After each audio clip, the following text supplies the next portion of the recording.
taking a stern stand against terror, Indian Foreign Minister Sushma Swaraj sets the tone for her upcoming UN General Assembly address during her speech at the Nelson Mandela Peace Summit. Swaraj, who has a packed schedule at the United Nations session in New York, said that the global community should not be tolerant towards nations that are perpetuating terror. Swaraj is set to hold bilateral talks with her counterparts from Iraq, Moldova, Cyprus and Estonia today.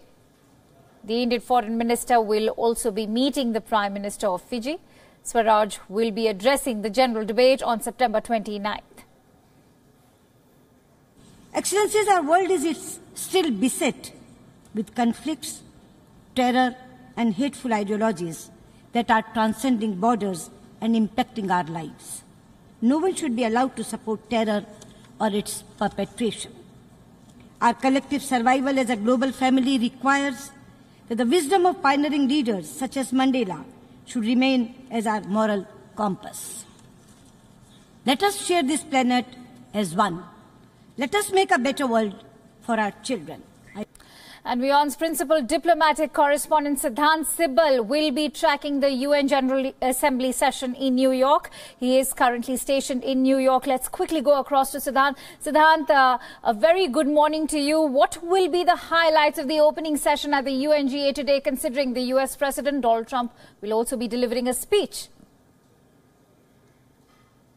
A focus today will be on the speech made by the President of United States of America, Donald Trump. This will be his second speech at the United Nations General Assembly, and focus will be on many things. We know he doesn't like the United Nations much, and as Nikki Haley briefed the media last week, the focus will be on sovereignty, and focus will also be on multilateralism, but sovereignty will get more share, and focus will be on issues such as Iran, North Korea and the global crisis the world is facing. Donald Trump is expected to be a little mellow on North Korea, because we know there have been inter-Korean summits and he met the North Korean leader in Singapore. So that is something that's positive. But on Iran, there can be harsh words being exchanged. The Iranian president is also here in New York. He will also be speaking, and there were protests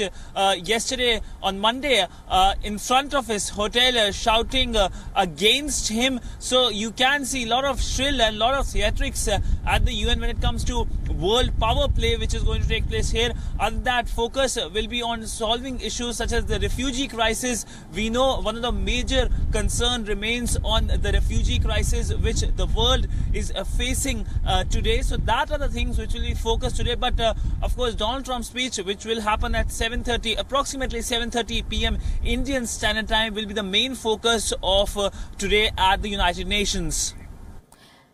Right. Siddhant, also for India, what was the key highlight on day one? Also talk about a bit about Pakistan's foreign minister meeting the World Bank chief.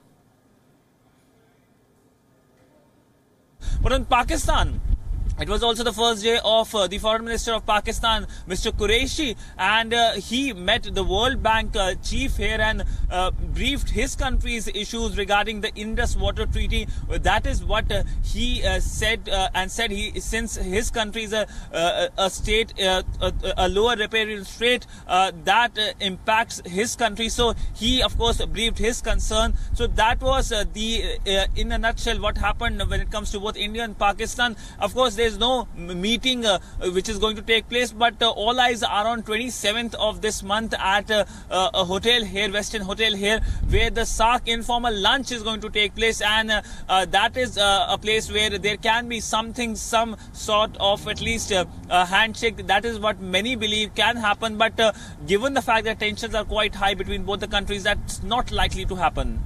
Right, since we are speaking about Pakistan, Siddhant, keeping the past in mind, can we expect Pakistan to rake up the Kashmir issue at the UNGA? It's quite windy here in New York, but this cool weather, of course, the focus is not likely to put the temperatures here at the United Nations down, because we know what's going to happen when it comes to India and Pakistan. Pakistan, of course, is going to raise the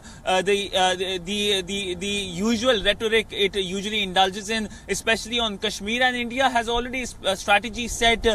India, of course, calling it as an annual itch for Pakistan, which is usual for Pakistanis to raise, because no other country raises Kashmir. It's only Pakistan that raises Kashmir at the UNGA. So clearly, it's kind of facing isolation on that front. But India, of course, focusing on many things like development, like things like peacekeeping missions. That's going to be the major agenda for India when it speaks on 29th. Both India and Pakistan speak on 29th of this month here at the United Nations.